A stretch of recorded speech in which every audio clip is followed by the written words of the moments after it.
ओम नमो भगवते वासुदेवाय नमः। स्वागत है आप सभी का मेरे HS भारद्वाज यूट्यूब चैनल पर। भट्ट सावित्री व्रत विधि, भट्ट सावित्री व्रत कथा, पूजा विधि और नियम, पुत्र प्राप्ति, महाउपाय, संपूर्ण जानकारी आपको इस वीडियो के माध्यम से प्राप्त होगी। ज्येष्ठ मास की कृष्ण पक्ष की अमावस्या तिथि को भट्ट सावित्री का व्रत रखा जाता है। इस साल भट्ट सावित्री का व्रत 30 मई 2022 को रखा जाएगा। भट्ट सावित्री का व्रत सुहागिन महिलाओं की ओर से रखा जाता है। इस दिन महिलाएं पति की लंबी उम्र के लिए व्रत रखती हैं। माना जाता है कि पौराणिक समय में सावित्री ने यमराज से अपने पति सत्यवान के प्राण वापस लाने के लिए यह व्रत रखा था। तभी से सभी सुहागिन महिलाएं यह व्रत रखती हैं। 30 मई 2022 को भट्ट सावित्री का व्रत रखा जाएगा, जो कि सोमवती अमावस्या है और इस दिन शनि जयंती भी है। यानी इस बार बहुत बड़ा योग बन रहा है। इस बार सोमवती अमावस्या भी है, शनि जयंती भी है, भट्ट सावित्री व्रत भी है। तीन शुभ योग बन रहे हैं। इस दिन पुत्र प्राप्ति, धन प्राप्ति व अटल सौभाग्य के लिए आप वट वृक्ष की पूजा करें, साथ ही पितरों का पूजन करें और भगवान शिव की पूजा करें। भट्ट सावित्री व्रत के दौरान महिलाओं को कुछ खास नियमों का पालन करना होता है। माना जाता है कि जो महिलाएं भट्ट सावित्री का व्रत कर रही हैं उसे जरूर इन नियमों का पालन करना चाहिए। भट्ट सावित्री का व्रत करने वाली महिलाओं को इस दिन नीले, काले या सफ़ेद रंग के कपड़े नहीं पहनने चाहिए। इस दिन महिलाओं को काली, सफ़ेद या नीले रंग की चूड़ियाँ भी नहीं पहननी चाहिए। माना जाता है कि जो महिलाएं पहली बार यह व्रत कर रही हों उसे इस व्रत की शुरुआत अपने मायके से करनी चाहिए। कहा जाता है कि जो महिलाएं यह व्रत करती हैं, पहली बार कर रही हैं, उन्हें सुहाग की सामग्री मायके में ही इस्तेमाल करनी चाहिए।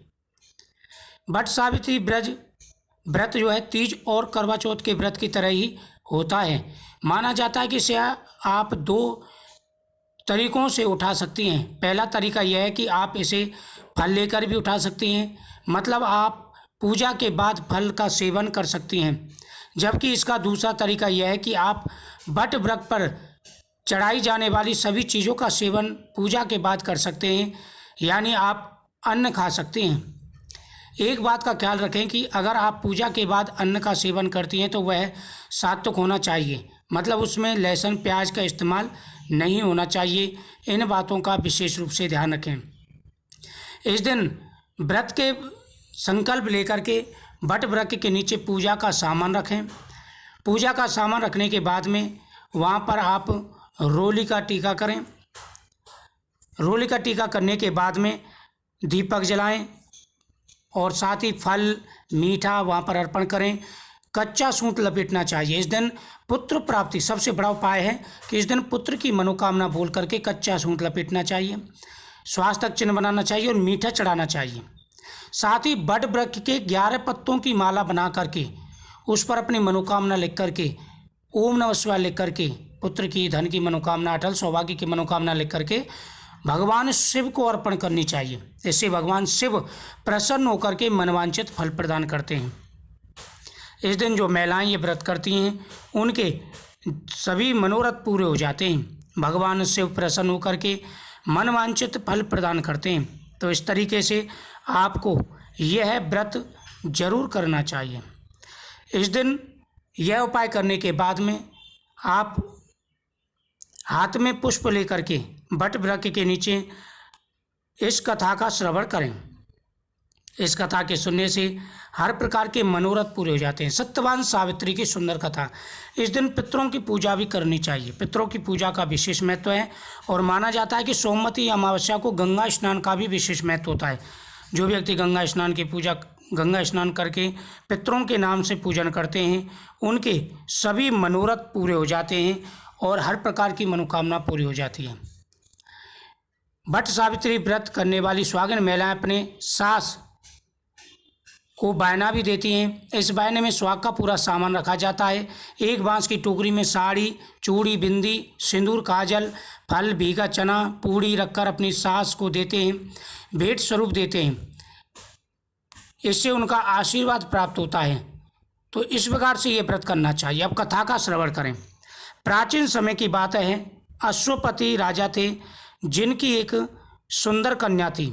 उस कन्या का नाम सावित्री था। सावित्री बड़ी हो गई तो उसके पिता यानी अश्वपति को उसके विवाह की चिंता होने लगी। एक बार देवऋषि नारद उनके घर पर आए हुए थे। वह सावित्री की व्रत की यानी सावित्री की शादी की बातचीत देवऋषि नारद से कर रहे थे। उसी समय सावित्री ने अपने पिताजी यानी अश्वपति से कहा कि पिताजी, आपको वर ढूंढने की कोई आवश्यकता नहीं है, क्योंकि मैंने अपना वर स्वयं ढूंढ लिया है। यह सुनकर के अश्वपति बोले कि बेटी, बहुत ही अच्छा, अब ये बताइए कि आपने जो वर ढूंढा है उसका नाम क्या है। सावित्री बोली कि वह सत्यवान है। घुमसेन के पुत्र सत्यवान से मैं बाबा विवाह करना चाहती हूँ। यह सुनकर के अश्वपति बड़े प्रसन्न हुए, लेकिन देवऋषि नारद ने कहा कि जिससे तुम विवाह करना चाहती हो वह सुंदर है, रूपवान है, लेकिन उसकी अल्पायु है। वह शादी के 1 साल बाद ही मृत्यु को प्राप्त हो जाएगा। यह सुनकर के अश्वपति को चिंता होने लगी, लेकिन सावित्री बोली कि आप चिंता ना करें, जो मेरे भाग्य में लिखा है वही मुझे मिलेगा। उसके बाद अश्वपति ने बहुत समझाया, लेकिन सावित्री नहीं मानी, तो सत्यवान और सावित्री का विवाह हो गया। सावित्री सत्यवान के साथ जंगल में रहने लगी। सत्यवान लकड़ी काट करके बेच करके गुजारा करता था, क्योंकि उनका सारा राजपाट छीन गया था। इधर उस दिन का इंतजार सावित्री कर रही थी, उससे पहले ही उन्होंने व्रत शुरू कर दिया।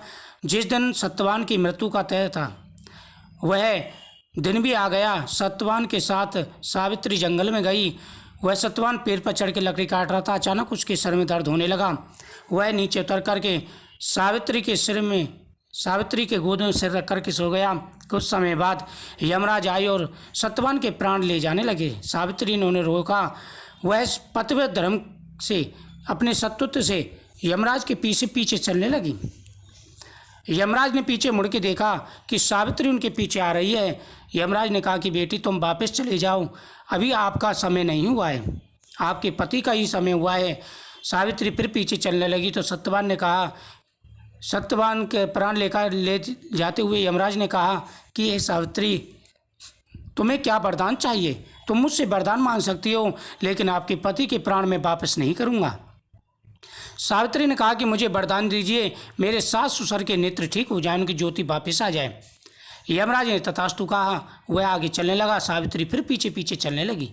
यमराज ने कहा, तुमने वरदान मांग लिया, फिर भी तुम पीछे आ रही हो, क्या कारण है? उन्होंने कहा कि मेरे सास ससुर का खोया हुआ राजपाट मुझे वापस मिल जाए।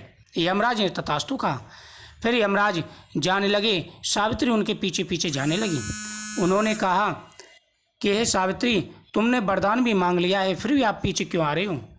उन्होंने कहा कि मुझे मेरे पति के प्राण वापस चाहिए। यमराज ने कहा कि वह तो आपको नहीं मिलेंगे, क्योंकि इनका समय हो चुका है।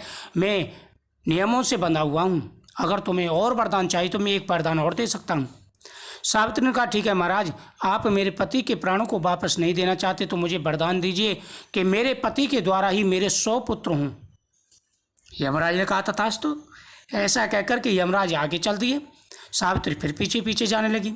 यमराज ने कहा, अभी मैंने आपको 3 वरदान दिए हैं, अब मैं और वरदान नहीं दे सकता, अब आप वापस जाइए। उन्होंने कहा, महाराज आपने वरदान तो दिए हैं, लेकिन वो पूरे कैसे होंगे? कहने की मतलब यह है कि आपने मुझे 100 पुत्र होने का वरदान दिया है, वो भी मेरे पति के द्वारा, लेकिन आप तो मेरे पति के प्राण लेके जा रहे हैं। यमराज बड़ी मुसीबत में फंस गए। उन्होंने सत्यवान के प्राणों को वापस कर दिया और साथ ही वरदान दिया कि बेटी, आज के दिन जो तुम्हारी पूजा करेगा उसे अटल सौभाग्य और पुत्र प्राप्ति का वरदान मैं देता हूँ। उनकी यह मनोकामना अवश्य पूरी होगी। उसी दिन से सत्यवान सावित्री का यह वट सावित्री का व्रत प्रारंभ हुआ। सावित्री ने वट वृक्ष के नीचे आकर के पति के साथ पूजा की। उसने माता पार्वती से वरदान पाया। भगवान शिव और माता पार्वती ने प्रसन्न होकर के वरदान दिया।